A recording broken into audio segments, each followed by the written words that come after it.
Hello dear student. तो आज हम लोग केमिकल काइनेटिक्स का लेक्चर 7 स्टार्ट कर रहे हैं। लास्ट लेक्चर में हम लोगों ने फर्स्ट ऑर्डर रिएक्शन डिस्कस किया था। आज जो लेक्चर है सेकेंड ऑर्डर काइनेटिक्स में, तो इसमें जो सेकेंड ऑर्डर जो काइनेटिक्स है ये मेनली एडवांस के लिए, नीट वालों के लिए। बस इसका बेटा जो फार्मूला लास्ट में आएगा बस वही ध्यान में रखना है, और मैं मेंशन भी कर दूंगा नीट के लिए इंपॉर्टेंट है।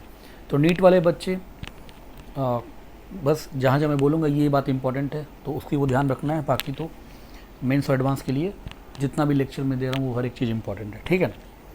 चलिए, तो सेकेंड ऑर्डर काइनेटिक्स यानी कि ऑर्डर ऑफ रिएक्शन कितना है, दैट इज 2। तो रेट ऑफ रिएक्शन जो होगा, अगर रेट ऑफ रिएक्शन मतलब वो क्या होगा, rate of reaction depend upon the second power of concentration, वही ऑर्डर ऑफ रिएक्शन 2 होगा।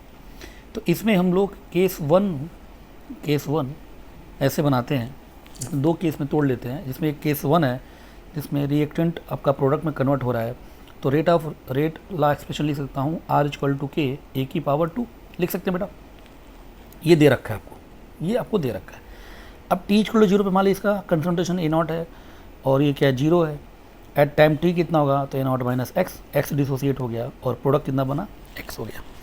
अब रेट क्या लिख सकते हैं, rate equal to minus D by D T, rate equal to D X by D T equal to क्या होगा, के ए स्क्वायर। ओके, अब इसको आप वेरिएबल सेपरेट कर लीजिए, तो D X by D T equal to K A क्या होगा at time T, A0 minus X बचा है तो A0 माइनस एक्स का स्क्वायर। वेरिएबल सेपरेट कर लेंगे। अब देखिए यहाँ पे वेरिएबल अगर इसको सेपरेट कर लेंगे तो ये हो जाएगा D x upon A0 minus X का होल स्क्वायर इक्वल टू के डी टी। अब इसको 0 से x तक इंटीग्रेट कर देंगे, इसको 0 से t तक, तो ये हो जाएगा 1 अपॉन A0 माइनस एक्स, 0 से x, और ये के टी हो जाएगा।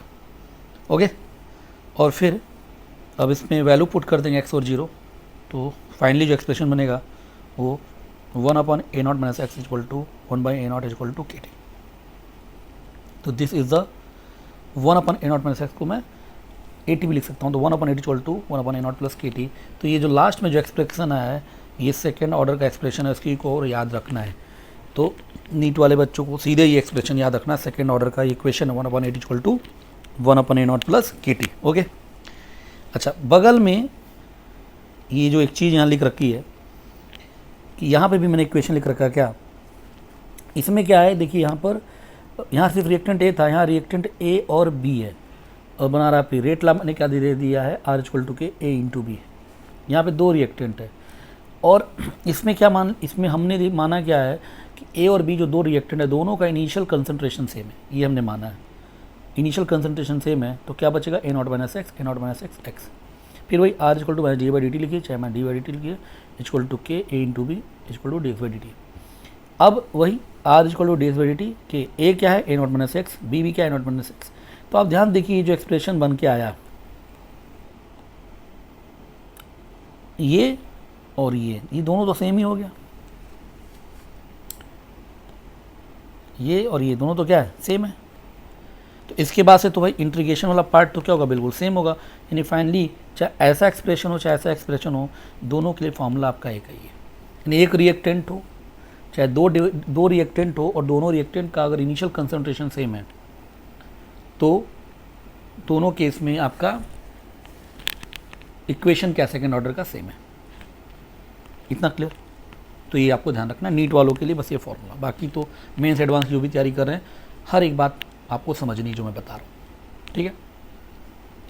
उसके बाद केस 1 ये था। केस 2 में क्या है, केस 2 में बस हम लोग यही केस जो बी वाला पार्ट जो है इसी को लेकर चल रहे हैं, ये वो केस 2।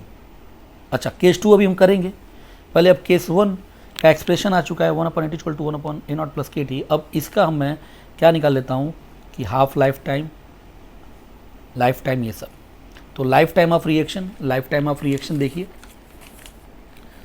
लाइफ टाइम मतलब कि जब क्या हो, द टाइम ऐसा समय जिस पर आपका रिएक्टेंट 0 हो जाए, तो रिएक्टेंट 0 हो जाए और प्रोडक्ट क्या हो जाए, A0 हो जाए। तो इस एक्सप्रेशन को जो यहाँ पे हमने ये लिखा है इसको हम ऐसे भी लिख सकते हैं। कैसे लिख सकते हैं इस वाले एक्सप्रेशन को बेटा, कि है ना, वेट अ मिनट, इस एक्सप्रेशन को चाहें तो अपन लिख सकते हैं ना, ये इसको सॉल्व करेंगे तो कितना हो जाएगा 1/a0, तो ये x/a0 minus x into a0 is equal to kt। ये ऐसे लिख सकते हैं बेटा, लिख सकते हैं ना। तो वही चीज़ हमने ये जो ये लिखा है हमको ऐसे भी लिख सकते हैं। तो बस अब यहाँ पर इस फॉर्म में यूज कर लिया k equal to 1/t x/a0 into a0 minus x। ठीक है, अब क्या बोल रहा है कि x जब a0 हो जाए, कौन सा टाइम, जब x a0 हो जाए, तो जैसे x आपका क्या होगा a0 होगा, तो a0 माइनस x कितना हो जाएगा 0। a0 माइनस x 0 हो गया, तो ये क्या हो जाएगा k इक्वल टू 1/t। अब t लाइफ टाइम है, x a0 हो जाएगा और ये भी a0 हो जाएगा और ये हो जाएगा 0, ये तो कट के 1 हो गया, तो 1/0। k एक फाइनाइट क्वांटिटी है, तो ये कब होगा, जब t क्या हो, सिंपल सी बात है, जब t इनफाइनाइट हो तभी ये पॉसिबल है। तो इसका मतलब सिंपल से क्या आया कि रिएक्शन कंप्लीट होने में कितना टाइम लगेगा, इनफाइनाइट टाइम लगेगा, यानी कि सेकेंड ऑर्डर रिएक्शन में भी इनफाइनाइट टाइम लगता है, यानी कि 100% ये भी कंप्लीट नहीं होता है, जैसे फर्स्ट ऑर्डर नहीं होता था। अभी तक सिर्फ जीरो ऑर्डर ही एक ऐसा काइनेटिक्स है जो 100% कंप्लीट हो रहा था। तो कभी आपसे पूछे a reaction with 100% completed, what is order of reaction, you will से कि वो फर्स्ट जीरो ऑर्डर रिएक्शन है, क्योंकि फर्स्ट सेकेंड और कोई भी ऑर्डर जो होता है वो 100% कंप्लीट नहीं हो पाता है। यहाँ तक क्लियर। तो what is the life time of the second order kinetics, your answer is infinite. यहाँ तक बात समझ में आ गई बेटा। अब बात करते हैं हम लोग किसकी, हाफ लाइफ टाइम। बहुत इंपॉर्टेंट है ये हाफ लाइफ टाइम या T half, second order kinetics का टी हाफ। तो टी हाफ में बेटा क्या होता है, तो जब टाइम होगा टी हाफ उस वक्त AT कितना हो जाएगा, दैट इज a0/2, ये तो होगा। x कितना होगा, वो होगा a0/2। तो k equal to 1/t half ln x a0 into a0 minus x, यही तो फॉर्मूला है। तो k equal to 1/t half ln x कितना है बेटा a0/2 a0, और यहाँ की जगह a0 माइनस a0/2। तो a0 से a0 कैंसिल हो जाएगा, और यहाँ तक समझ में आ रहा है, a0 से a0 कैंसिल हो जाएगा और a0/2 से a0/2 कैंसिल हो जाएगा, तो क्या बचेगा, T half is equal to 1/a0k। कोई दिक्कत। तो ये आपका हाफ लाइफ टाइम हो गया किसके लिए, सेकेंड ऑर्डर के लिए। अब एक बार half life time zero order, first order, second order के लिए अगर मैं किनारे यहाँ बता दूँ, तो फॉर जीरो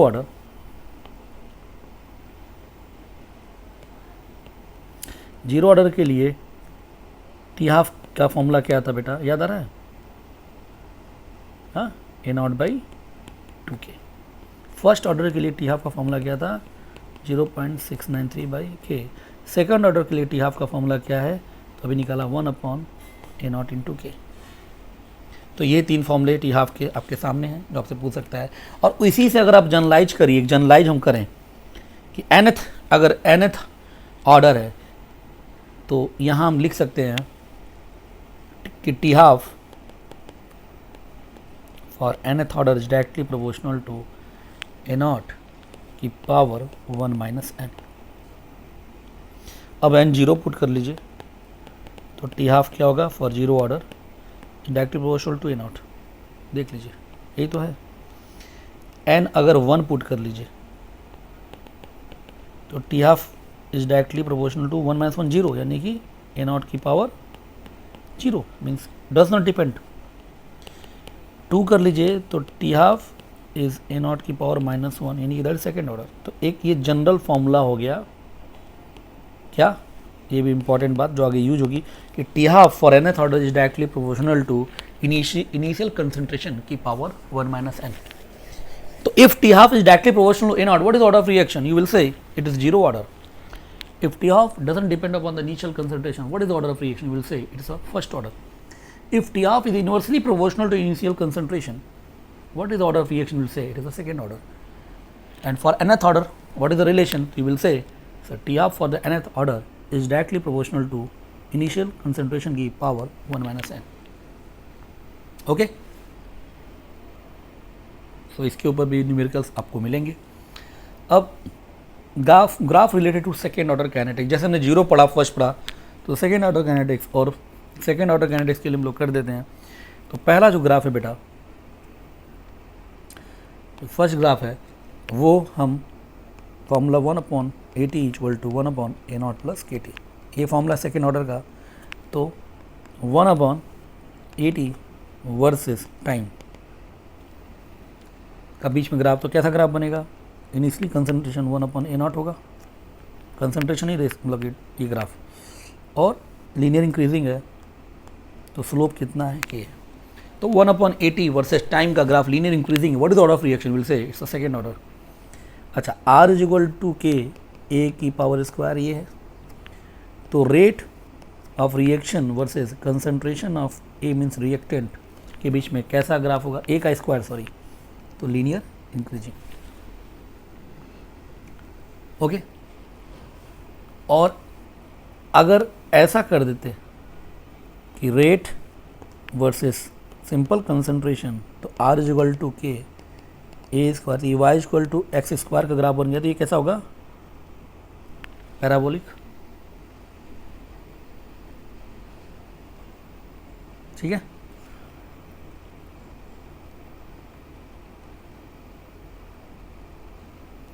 लिख सकते हैं ना सर। और half life versus initial concentration का ग्राफ, तो आपको पता है T half is equal to 1/A0 K, ही तो फॉर्मूला है टी हाफ का। तो ये क्या है? 1/A0 के बीच में ग्राफ बना है, तो लीनियर इंक्रीजिंग। और स्लोप क्या होगा? तो यू विल से 1/K। कोई दिक्कत?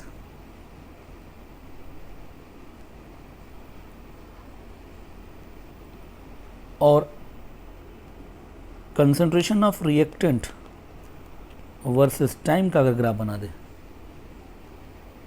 तो बस ये वाला जो फार्मूला आपके पास है क्या, तो at T equal to 0 concentration क्या होगा? नॉट होगा, और ये नॉन एक्सपोनेंशियली क्या करेगा? डिक्रीज करेगा। तो एक्सपोनेंशियल ग्राफ नहीं, कैसा है? Non exponential. तो एक्सपोनेंशियल कौन सा होता है? वो तो फर्स्ट ऑर्डर होता है। क्लियर ना तक? तो इस तरह का ग्राफ अगर आ गया तो ऑर्डर ऑफ रिएक्शन आप आइडेंटिफाई कर लेंगे, ये सब जीरो ऑर्डर रिएक्शन के ही ग्राफ हैं। तो एक ग्राफ को देखकर आपसे ऑर्डर ऑफ रिएक्शन पूछ सकता है। यहाँ तक क्लियर? इसके बाद से अब हम लोग केस सेकेंड देखते हैं। केस सेकेंड में क्या है कि वही रिएक्टेंट ए और बी बना रहा है, बी प्रोडक्ट, और it will follow the zero second order means R is equal to K A into B. बस इस बार डिफरेंस क्या है कि पहले वाले केस में इनिशियल कंसंट्रेशन दोनों रिएक्टेंट का सेम था, इस बार डिफरेंट कर दिया, इसको A ले लिया, इसको B ले लिया, ये डिफरेंस हुआ। तो ये हो जाएगा A minus X, B minus X, और ये बनेगा आपका X। तो रेट क्या होगा? Minus G/dt minus D/dt equal to dx/dt is equal to K into बी। K की जगह क्या आ जाएगा? A माइनस एक्स, और B की जगह B minus X, dx/dt equal to this. Integrate कर देंगे, डी वेरिएबल सेपरेट कर लेंगे, इंटीग्रेट कर देंगे। अब थोड़ा सा अगेन ये जो केस सेकेंड बता रहा हूँ, ये तो प्योरली आपका एडवांस के पॉइंट ऑफ व्यू से, इस पर्टिकुलर केस सेकेंड को तो नीट वालों को इसका फॉर्मूला भी ध्यान में नहीं रखना है, ठीक है ना। अब इसको ये पार्टीशन मेथड इंटीग्रेट करने का आपको पढ़ाया गया होगा, ठीक है ना। तो इंटीग्रेट आप करेंगे तो ये इंटीग्रेशन हम लोगों ने ऐसे कर दिया पार्टीशन मेथड के माध्यम से, और यहाँ से अब 1/BA आपका कॉमन आ जाएगा, और 1/AX 1 माइनस BX का integration minus ln AX plus ln B minus x, ये हो गया। 0 से x ये भर देंगे, इक्वल टू KT है, और भरने के बाद ये आपका एक्सप्रेशन आएगा, और ये सब कट पीट के फाइनली ये फॉर्मूला आ जाएगा कि 1/BA into ln B minus X into A minus X into B equal to KT, और जो K इक्वल टू क्या आ जाएगा? तो 1/T into B minus A और ln B minus X into A minus X into B। Finally ये formula आपको याद में रखना है, चाहे वो मेंस एडवांस की भी जो तैयारी कर रहे हैं, कोई फिर इतना इंटीग्रेट तो करेंगे नहीं, सीधे फॉर्मूला का यूज होने वाला है, ठीक है ना। बट चूँकि आप लोग इंटीग्रेशन पढ़ते हैं तो ये आप लोग को आइडिया हो रहा होगा कि मैं कैसे इंटीग्रेट किया हूँ। और नीट वाले बच्चे इस केस सेकेंड को आपको बिल्कुल भी ध्यान देने की ज़रूरत नहीं है, this is not a syllabus of NEET. और जो फॉर्मूला सिलेबस में होगा मैं वो खुद ही बता दूंगा, ठीक है ना। ओके, तो ये आ गया। अब ये आपको याद रखना है कि ये सेकेंड ऑर्डर काइनेटिक्स का वो केस है जब दोनों रिएक्टेंट का इनिशियल कंसंट्रेशन सेम नहीं है। Okay, A is the initial concentration of A, B is the initial concentration of B, और एक्स क्या है कि जितना अमाउंट ए और बी का क्या हुआ at a time T dissociate हुआ है। तो ये रेट कांस्टेंट का ये रिलेशन आ गया। ठीक है बेटा, तो इसको याद रखना है, इस पर सीधे फॉर्मूला बेस्ड क्वेश्चन बनेंगे। ओके, अब इस ये जो केस बन गया है, ठीक है ना, अब इसमें ये तो फॉर्मूला हो गया, इसके ऊपर एक छोटा सा और थ्योरी ऐड करते हैं, एक केस बनाते हैं।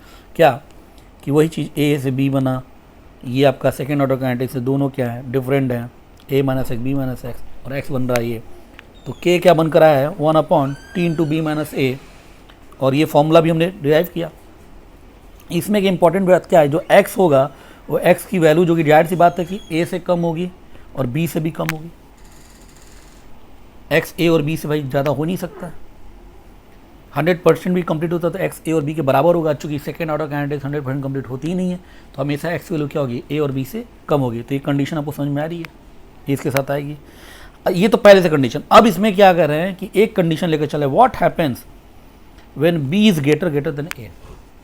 अब ये बोल रहा है कि जो कंसंट्रेशन ऑफ B है वो कंसंट्रेशन ऑफ A से बहुत ही ज़्यादा हो। अगर बहुत ही ज़्यादा है तो क्या होगा बेटा, तो B माइनस ए को कैन आई राइट B, ठीक है, और साथ साथ में B माइनस एक्स को can I right B also. ये कर सकते हैं ना, जब B A से बड़ा है तो X से तो बड़ा होगा ही होगा, तो B माइनस ए भी होगा और B माइनस एक्स भी होगा। अब यही वैल्यू उठा के फॉर्मूला नंबर 1 में पुट कर दीजिए, तो क्या हो जाएगा k is equal to 1/t, b minus A becomes b ln b minus X become b into A upon A minus X into B. देखिए b से b कट गया, क्या बन जाएगा 1/b into T ln a upon A minus X. अब थोड़ा ध्यान से देखिए ये फॉर्मूला क्या हो गया, b और b तो कांस्टेंट ही है, ये फॉर्मूला क्या हो गया ए अपॉन ए माइनस एक्स, यानी ए के रिस्पेक्ट में क्या हो गया, it is the first order reaction, है ना, और b एक कांस्टेंट है और b को k से मल्टीप्लाई करो, k भी एक कांस्टेंट है, b भी एक कांस्टेंट है, constant k into B equal to can I write 1/t ln a upon A minus X, और k और b दोनों कांस्टेंट का मल्टीप्लिकेशन भी क्या हो गया constant, that is k dash, so k dash is equal to 1/t ln a upon a minus X. k dash भी एक रेट कांस्टेंट हो गया, नया रेट कांस्टेंट हो गया। अब ये एक्सप्रेशन कैसा दिख रहा है 1/t ln a upon a minus x, यानी कि ये a के रिस्पेक्ट में क्या हो गया, ये फर्स्ट ऑर्डर ही तो हो गया। सो बहुत इंपॉर्टेंट चीज क्या, अच्छा इसमें अब k क्या है, k भी रेट कांस्टेंट है, रेट कांस्टेंट, बट किसके लिए, फॉर द सेकेंड ऑर्डर, और जो k डैश है वो क्या है, ये भी रेट कांस्टेंट है, बट किसके लिए, और फर्स्ट ऑर्डर। तो एक तो ये ध्यान रखना है कि जो पहला वाला जो k था, ये जो k है ये सेकेंड ऑर्डर का रेट कांस्टेंट है, और k डैश जो है वो फर्स्ट ऑर्डर का रेट कांस्टेंट है। तो एक मज़ेदार बात क्या निकल के आई कि सेकेंड ऑर्डर अगर आपके पास रिएक्शन है और दो रिएक्टेंट में से अगर कोई एक रिएक्टेंट एक्सिस में है, कोई एक रिएक्टेंट क्या है अगर एक्सिस में है, तो वो क्या बन जाएगा, that second order reaction appears first order reaction, second order reaction appears first order reaction. कब, जब any of the reactant will be in excess.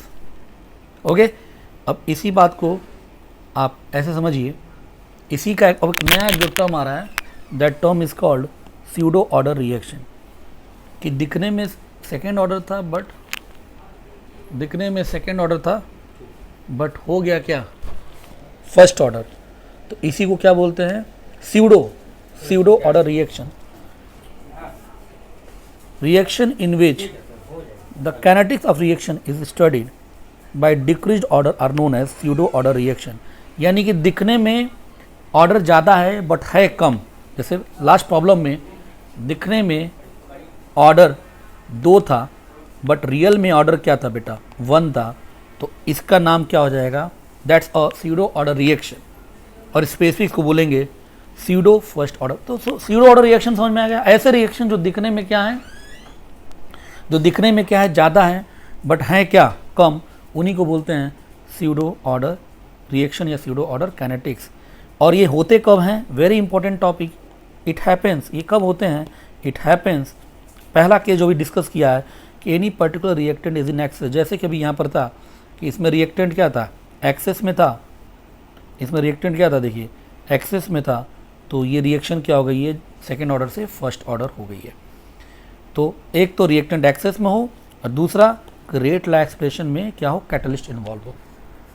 तो ये अगर दो चीज़ें हो रही हैं तो हम उसको आइडेंटिफाई कर लेंगे, वो सीडो ऑर्डर रिएक्शन है। जैसे आपसे पूछ सकता है कि identify this reaction is pseudo order or not, कैसे आइडेंटिफाई करेंगे, तो there are two condition. Condition number 1, कोई एक रिएक्टेंट एक्सेस में हो, कंडीशन नंबर 2 कि रेट लॉ एक्सप्रेशन में कैटलिस्ट क्या हो, इन्वॉल्व हो। क्लियर। अब एक क्वेश्चन करते हैं, ये और बेटर समझ में आ जाएगा। क्या बोल रहा है, A+2B विल फॉर्म प्रोडक्ट, क्या है, R = KA × B, इसका रेट लॉ दे रखा है। What will be the rate expression when B will be in excess, तो क्या होगा रेट एक्सप्रेशन। अब देखिए R = KA × B है, लेकिन जैसे ही बोला B एक्सेस में है तो आई कैन राइट, तो B विल बिकम कांस्टेंट, तो I can write R = K' × A, यानी अब सिर्फ A पे डिपेंडेंट है और यहाँ K' क्या है बेटा, दैट इज K × B।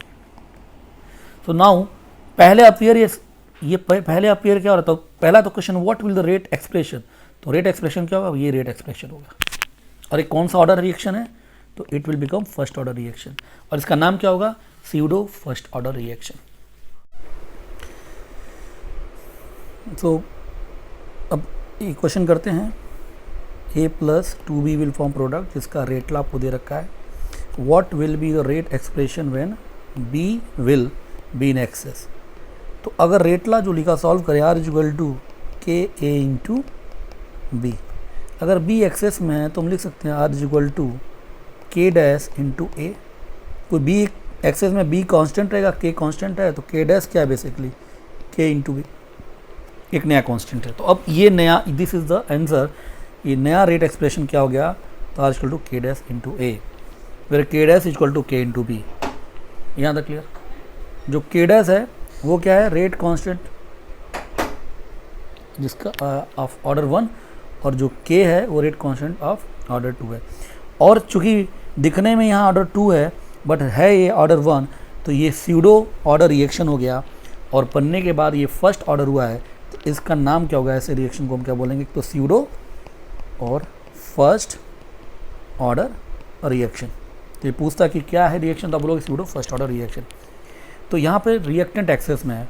अगला जो केस ले रहे हैं, अगेन इसमें A और B साथ में कैटलिस्ट है और बनाना प्रोडक्ट। अब रेट लॉ जो लिख रहे हैं, R = KA B × C, तो रेट लॉ जिसमें A और B रिएक्टेंट है, C क्या कैटलिस्ट है, ठीक है ना। अब बोला है what will the order of reaction, तो ऐसा दिख रहा है कि 1, 1, 2 और 3, लेकिन पहले रेट लॉ एक्सप्रेशन क्या लिखेंगे, तो रेट लॉ एक्सप्रेशन जो होगा R = KA × B × C है।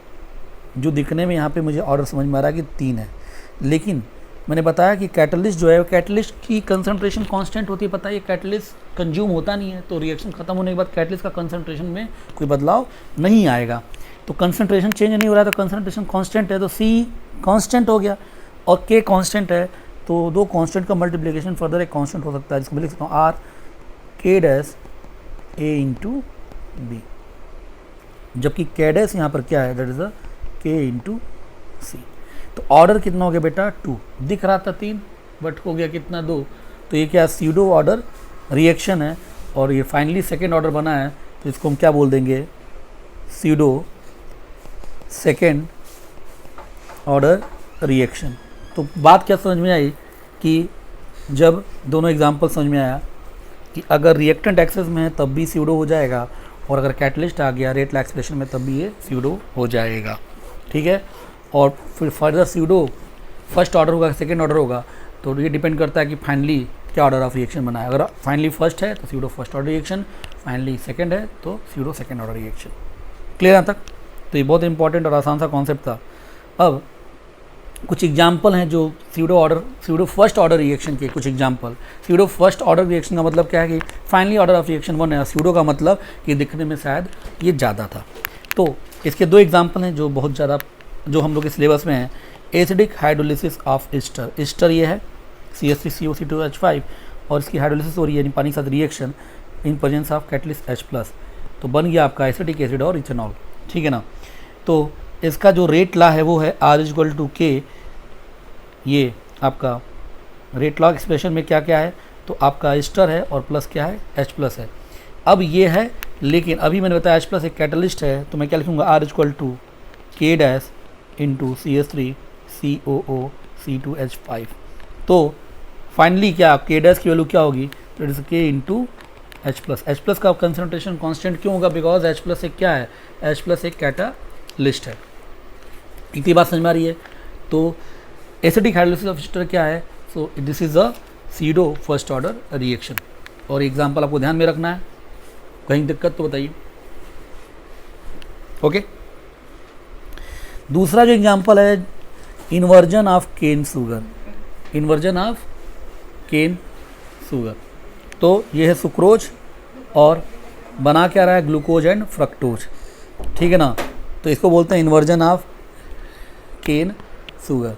इसका जो रेट लॉ है वो है क्या, जो रेट लॉ है it is R= again K C12H22O11, okay, यहाँ तक क्लियर, इंटू H2। अब यहाँ पर H2O क्या है, यहाँ एक्सेस में होता है। क्या होता है, H2O एक्सेस में होता है, तो एक्सेस में है, ऐसे तो ऑर्डर इसका 2 दिख रहा है, बट ये एक्सेस में है, तो H2O कंसनट्रेशन क्या रहेगा, दैट इज कांस्टेंट। तो I can write R=K' C12H22O11। तो finally what is order of reaction, this will become 1, this is first order reaction, और चूंकि दिख रहा था 2 और है 1, it is also called pseudo. तो now this is example of pseudo first order reaction, जहाँ पर K' की जो वैल्यू है वो क्या है, that is a K into concentration of H2। बात समझ में आ गई। तो ये 2 example pseudo first order reaction के जो आपको याद रखने हैं, एक तो एसिडिक हाइड्रोलिसिस ऑफ एस्टर, दूसरा inversion of cane sugar. Clear. अब बात करते हैं कि case 4, that is a simple, next case है that is a nth order reaction, यानी कि अभी तक 0, 1 और 2 हमने ऑर्डर पढ़ा। अब मान लेते हैं कि ऑर्डर ऑफ रिएक्शन क्या n है, तो रिएक्टेंट से प्रोडक्ट बना और रेट ला क्या होगा, RKA⁴n। तो R क्या लिख सकता हूँ, -dA/dt या dx/dt इक्वल टू KA⁴n। तो बस -dA/dt इक्वल टू KA⁴n। अब इसको इंटीग्रेट कर देते हैं, इसको A0 से AT तक, 0 से T तक, इंटीग्रेशन का ये वैल्यू आ गया। फाइनली फिलअप कर देंगे तो ये आपका एक्सप्रेशन आ जाएगा जो आपको याद रखना है, ठीक है। नीट के लिए इंपॉर्टेंट ये नहीं है, ओके। तो ये आपका nth ऑर्डर का क्या है, एक्सप्रेशन है। और इसमें ध्यान रखना है कि इसमें ये जो एक्सप्रेशन है वो फर्स्ट ऑर्डर के लिए नहीं है। फर्स्ट ऑर्डर को छोड़कर बाकी किसी भी 0 order, second order, third order कोई भी हो, हम डायरेक्ट इससे क्या कर सकते हैं, हम लोग निकाल सकते हैं, ठीक है। यहाँ तक clear.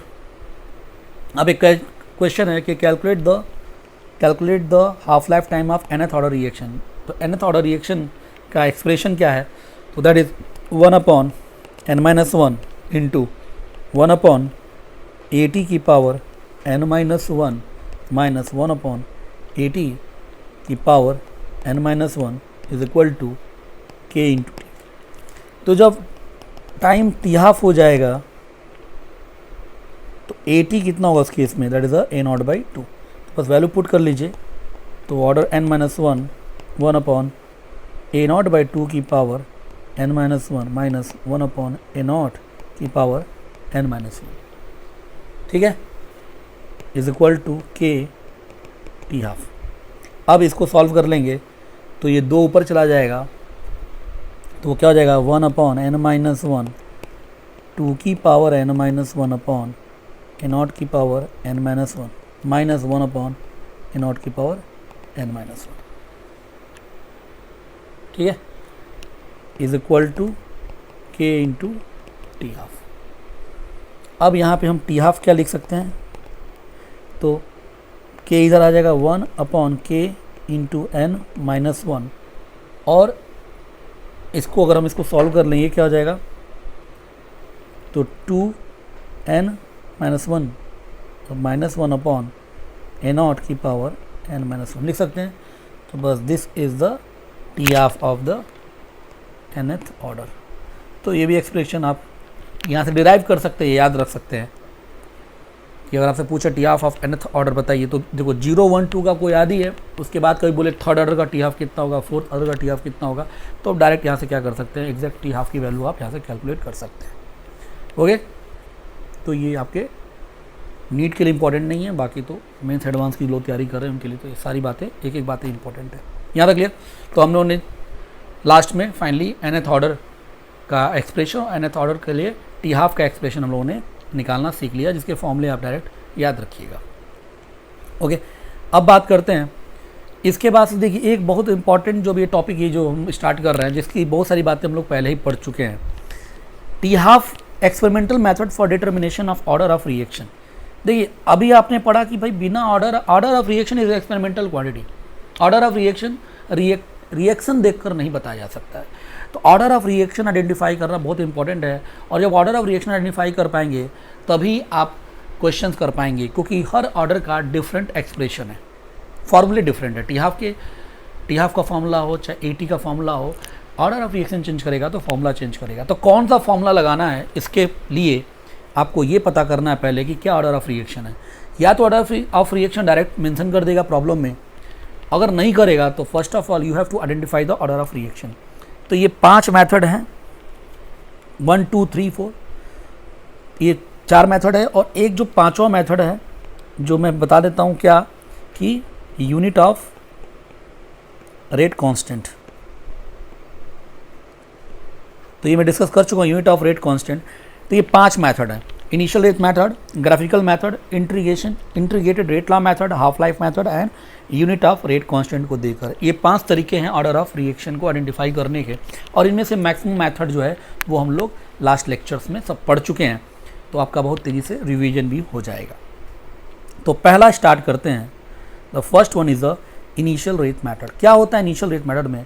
In this method initial rate of reaction means R0 for a various initial concentration of reactants will be given in the problem for different experiments by which order of reaction is determined. Initial rate method मतलब कि जो भी हमारे reaction है उसका initial rate दिया होगा और उसके लिए उस टाइम पर क्या कंसंट्रेशन है रिएक्टेंट्स का वो भी दिया होगा, यानी रिएक्टेंट के कंसंट्रेशन, इनिशियल कंसंट्रेशन और उस वक्त का इनिशियल रेट, और ऐसे 2-3 डाटा दिए होंगे और जिससे आइडेंटिफाई करेंगे। कैसे करते हैं? एक क्वेश्चन से हम लोग करते हैं, और इस तरह के क्वेश्चंस बहुत इंपॉर्टेंट, ये पहला वाला है, इस तरह क्वेश्चन खूब पूछे जाते हैं खासकर नीट और मेंस के एग्जाम्स में।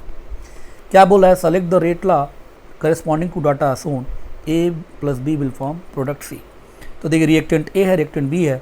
अब देखिए A का कंसंट्रेशन, B का कंसंट्रेशन और उसके करेस्पॉन्डिंग रेट। ये एक्सपेरिमेंट 1 है। एक्सपेरिमेंट 2 नीचे दे रखा है, दिस इज एक्सपेरिमेंट 1 2 3 4, जिसमें A और B का इनिशियल कंसंट्रेशन आपका दे रखा है, उसके करेस्पॉन्डिंग इनिशियल रेट दे रखा है। तो अब A का इनिशियल रेट अगर 0.024 है तो B का इनिशियल कंसंट्रेशन 0.07 है, तो इनिशियल रेट कितना 1.6। ऐसे A का इनिशियल कंसंट्रेशन ये है, B का ये है, उसके करेस्पॉन्डिंग आपका R0 ये है। तो अब बोल रहा है कि ये इन्फॉर्मेशन दे रखा है, अब बोल रहा है कि calculate the order respect to A, order respect to B, rate law expression and total order of reaction. तो अगर रेट लॉ ऑफ एक्सप्रेशन आपने निकाल दिया तो सब कुछ निकल जाएगा A के रिस्पेक्ट में ऑर्डर। तो रेट लॉ एक्सप्रेशन निकालने के लिए हम लोग काम करते हैं। अब इसमें क्या करना है कि सिंपल भैया फॉर्मूला क्या है, सॉल्व करेंगे। तो R इक्वल टू क्या होता है, K A इंटू B। अब चूँकि इनिशियल है तो R0 हो जाएगा, K तो A0 एंड B0 ये दे रखा है। अब यहाँ पर क्या करना है कि हमको इस क्वेश्चन को कैसे सॉल्व करना है। तो ऐसा करिए कि B का कंसंट्रेशन अगर कांस्टेंट है, अगर ऐसा ले लें तो आप देखिए B का कंसंट्रेशन पहले और थर्ड एक्सपेरिमेंट में क्या है, सेम है। कौन चेंज कर रहा है? सिर्फ A का चेंज कर रहा है।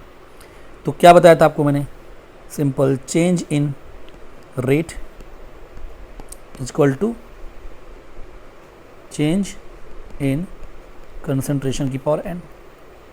ध्यान दीजिएगा, तो B कांस्टेंट है तो एक ही वेरिएबल बचेगा।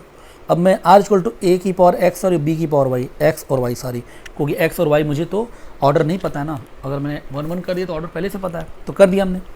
अब हम ऑर्डर निकालेंगे। तो चेंज इन रेट तो अगर एक्सपेरिमेंट 1 और 3 को देखेंगे, क्यों? क्योंकि इसमें बी में कोई बदलाव नहीं हो रहा है।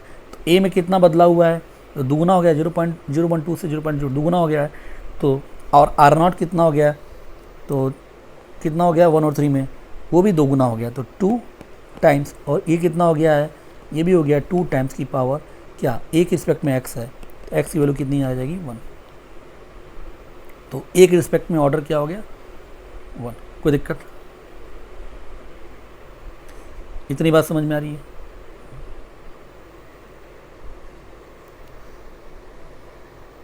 ठीक है ना?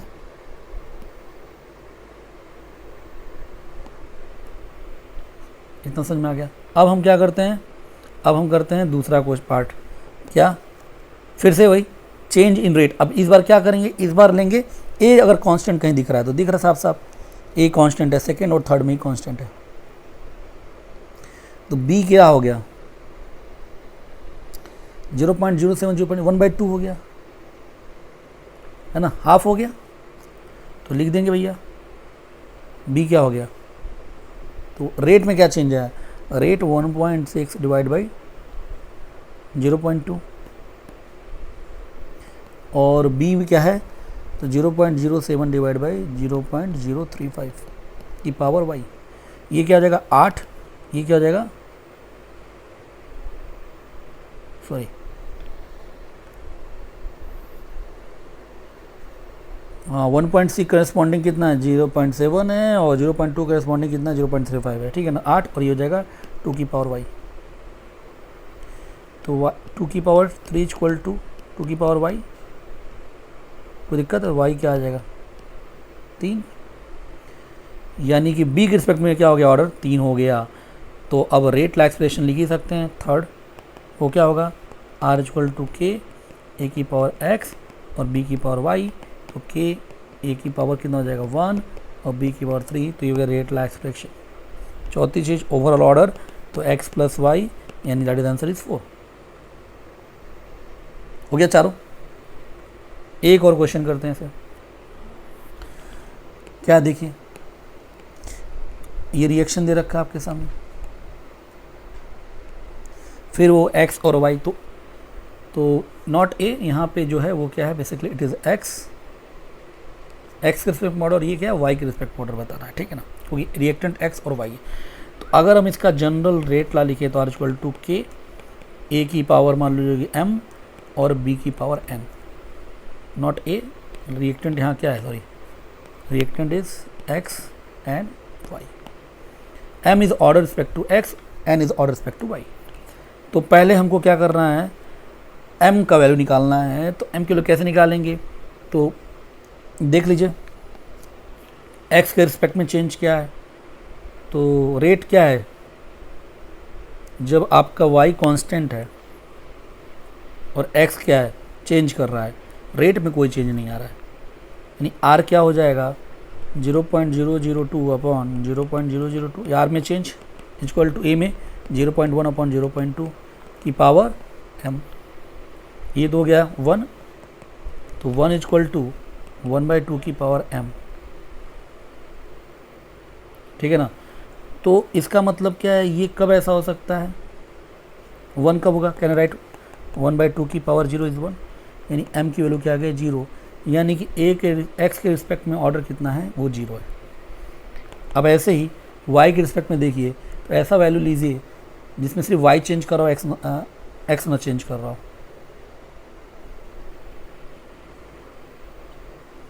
ठीक है। अच्छा, अब इसकी कोई ज़रूरत ही नहीं है, क्योंकि x के रिस्पेक्ट में वैसे ही ऑर्डर 0 हो चुका है। अब यहाँ कोई ऐसा डाटा, तो इसके लिए x में तो वैसे हम 0 ऑर्डर ले लेंगे। अब देखिए बस y के हिसाब से कि y में चेंज कहाँ है, तो 0.1 से 0.2, रेट में 0.02 से 0.008 हो चुका है। तो 0.002 से 0.008 इज इक्वल टू 0. क्या है? 1 से 0.2 की पावर n लिख सकते हैं। ये हो जाएगा बेटा 1/4, ये हो जाएगा 1/2 की पावर n। तो ये 1/2 की पावर 2 लिख सकते हैं। तो n की वैल्यू क्या आ गई? ये आ गई 2। तो y के लिए आ गया। अब लिखते हैं रेट ला एक्सप्रेशन, वो तो बहुत ही आसान हो जाएगा। r इक्वल टू के एक्स की पावर m और y की पावर n। तो m तो 0 है, तो k और y की पावर क्या आ जाएगा, दैट इज 2। तो ये हो गया rate law expression. Over order क्या होगा, that is over order over all order of reaction होगा वो m प्लस n होगा, दैट इज 0 प्लस 2 यानी कि 2। ओके, यहाँ तक क्लियर। नेक्स्ट मेथड हम लोग का है that is a graphical method. Graphical method में, in this method experimentally determine graph of a particular reaction will be given in the problem from which order of reaction is determined. यानी कि यहाँ पर graph आपको given होगा और फिर आपको क्या करना है, ऑर्डर ऑफ रिएक्शन बताना है। तो ये सारे ग्राफ हम लोग क्या कर चुके हैं, ऑलरेडी पढ़ चुके हैं। तो कैसे करते हैं, जैसे सबसे पहले अगर हम बोलें कि ये आपको दिया हो कि rate versus concentration of reactant का ग्राफ, अगर ये दिया है कि भैया रेट वर्सेस कंसंट्रेशन का ग्राफ जो है वो ऐसा है, कांस्टेंट है, और एक ग्राफ दिया है कि लीनियर इंक्रीजिंग है, अगेन किसका, rate versus concentration of reactant, और एक ग्राफ दिया है कि rate versus concentration of reactant के स्क्वायर का भी ग्राफ क्या है, लीनियर इंक्रीजिंग है। तो इसका मतलब क्या है, रेट कंसंट्रेशन पर डिपेंड नहीं कर रहा है, तो कौन सा ऑर्डर होगा, तो ये ग्राफ है 0 ऑर्डर का। ये किसका, डायरेक्टली प्रोपोर्शनल, आज डायरेक्टली प्रोपोर्शनल टू रिएक्टेंट के कंसंट्रेशन, मीन्स ये कौन सा ग्राफ है, तो ये है फर्स्ट ऑर्डर का। और यहाँ पे रेट और कंसंट्रेशन का स्क्वायर डायरेक्टली प्रोपोर्शनल है, मीन्स ये क्या होगा, आर इंटू रेट रिएक्टेंट का कंसंट्रेशन की पावर 2। तो ये कौन सा है, सेकेंड ऑर्डर का ग्राफ है। ऐसा ना, ये रेट वर्सेस कंसंट्रेशन के बीच में ग्राफ हो गया। ऐसे ही मान लीजिए कि रेट वर्सेस टाइम का अगर ग्राफ दे दे, है ना, रेट वर्सेस, जैसे रेट है और टाइम, तो रेट और टाइम का ग्राफ आपका ऐसे दे दे, चेंज नहीं हो रहा है। तो रेट और टाइम के साथ रेट नहीं चेंज होता है, तो कौन सा ऑर्डर है बेटा, that is a 0 order reaction. ऐसे ही रेट वर्सेस टाइम का ग्राफ एक्सपोनेंशियली क्या कर रहा है, डिक्रीज कर रहा है। तो ये क्या है, याद करिए, तो फर्स्ट ऑर्डर का क्या है, ग्राफ है। तो ये क्या हो गया कि रेट वर्सेस टाइम कैसे ग्राफ दिया हुआ है, फिर पूछेगा कि ऑर्डर ऑफ रिएक्शन आपका क्या होगा। या कंसंट्रेशन ऑफ रिएक्टेंट, जैसे 80 वर्सेस टाइम का ग्राफ अगर दे, कंसंट्रेशन ऑफ रिएक्टेंट और लीनियर क्या डिक्रीजिंग है, ऐसा ग्राफ। तो ये किसका ग्राफ बेटा, तो ये वही है ना, 80 equal to A0 minus KT। तो ये क्या है, 0 ऑर्डर का ग्राफ है। ऐसे ही ln80 वर्सेस टाइम का ग्राफ लीनियर डिक्रीजिंग है, तो ये कौन सा है, ln80 equal to ln A0 minus KT। ये किसका ग्राफ है बेटा, ये फर्स्ट ऑर्डर का ग्राफ है। और ऐसे ही 1/80 वर्सेस टाइम का ग्राफ इस तरह से दिया हो, ये किसका ग्राफ है, 1/80 equal to 1/A0 plus KT।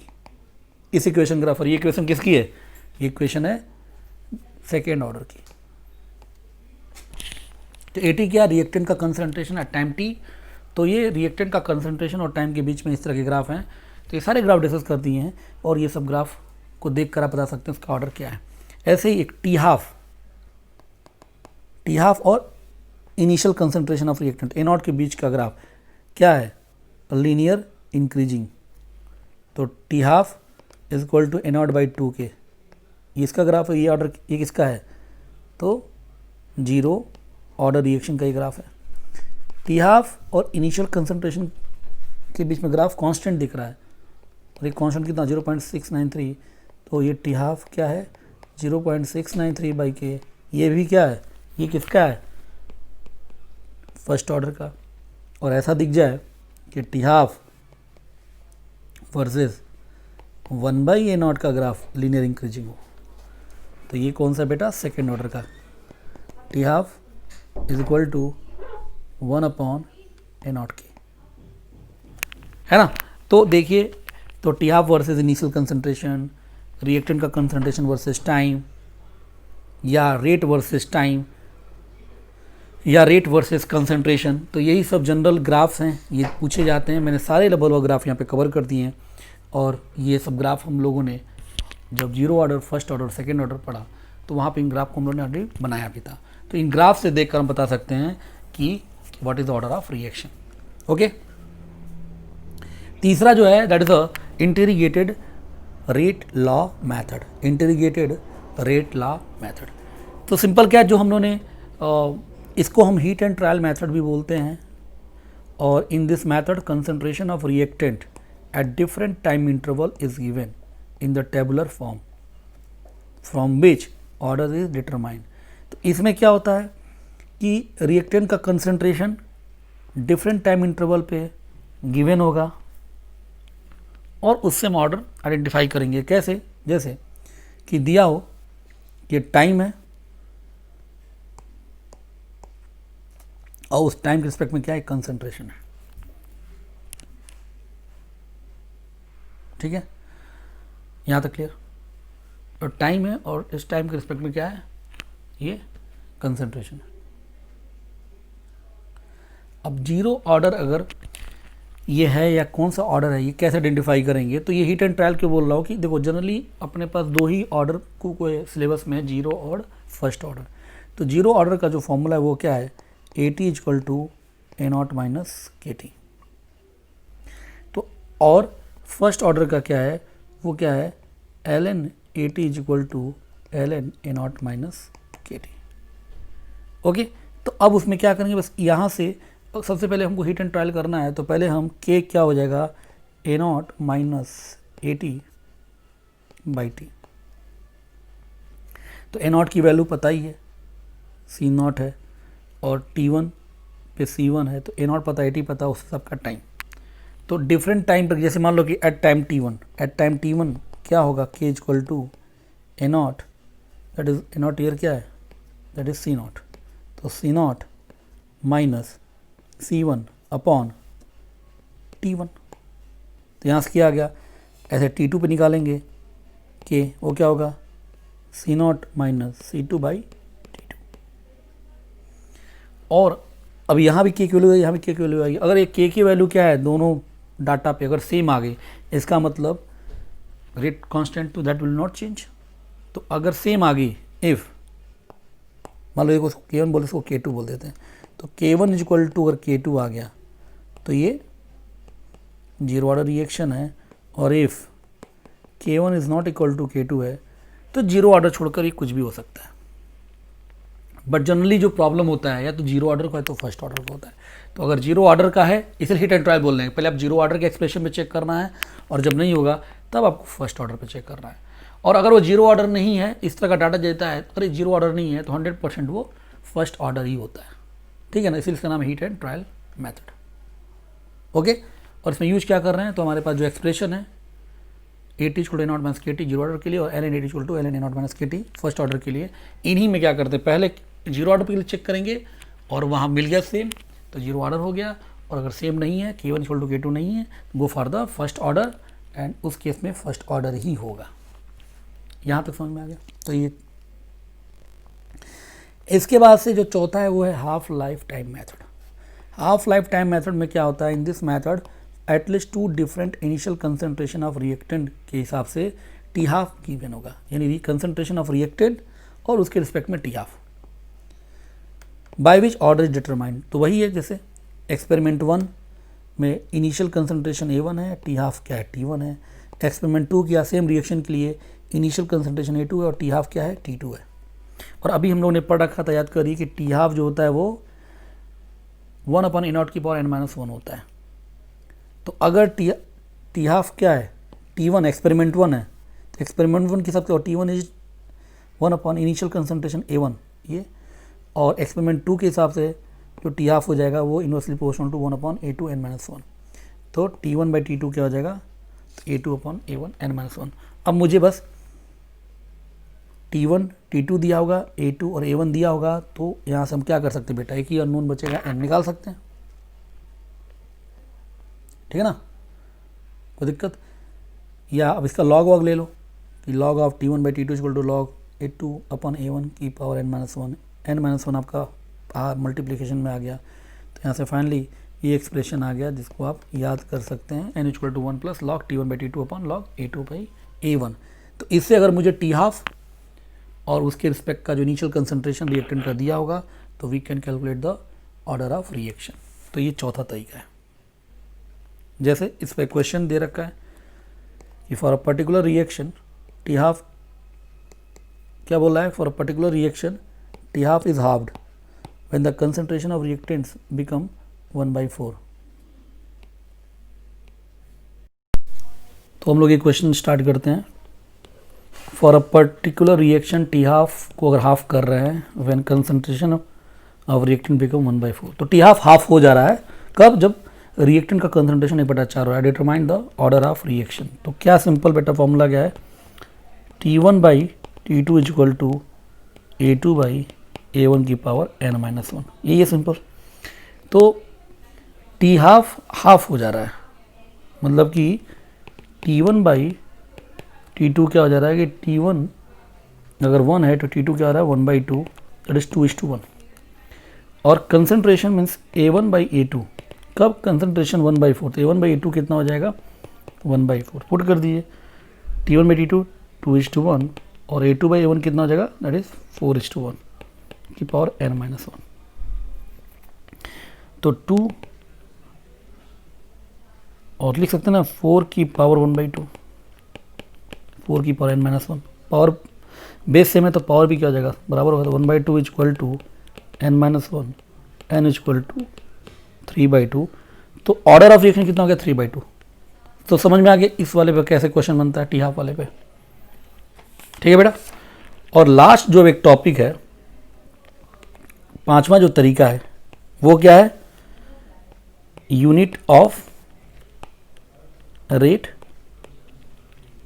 Constant के माध्यम से। तो क्या था, यूनिट ऑफ के, ये पहले पढ़ रखे ना, मोल पर लीटर की पावर 1 माइनस n पर सेकेंड, है ना। तो अगर जीरो वाला रिएक्शन है तो यूनिट ऑफ के क्या होगी, एन की जीरो पुट कर दीजिए तो मोल पर लीटर पर सेकेंड। फर्स्ट ऑर्डर रिएक्शन है तो 1 - 1 0 यानी कि पर सेकेंड। सेकेंड है तो मोल पर लीटर की पावर -1 पर सेकेंड। तो इस तरीके से यूनिट ऑफ रेट कांस्टेंट अगर हमको अब ये दे रखा हो कि भाई पर सेकेंड है क्या ऑर्डर, तो फर्स्ट ऑर्डर। मोल पर लीटर पर सेकेंड है तो जीरो ऑर्डर। मोल पर लीटर की पावर -1 पर सेकेंड है तो सेकेंड ऑर्डर। तो रेट कांस्टेंट यूनिट को देखकर भी हम ऑर्डर ऑफ रिएक्शन आइडेंटिफाई कर सकते हैं। तो these all are the very very important method to identify the order of reaction। और इनसे अभी जो हमने ये मेथड पढ़े हैं पांचों, इनसे खूब क्वेश्चन बनते हैं। Okay, thank you very much.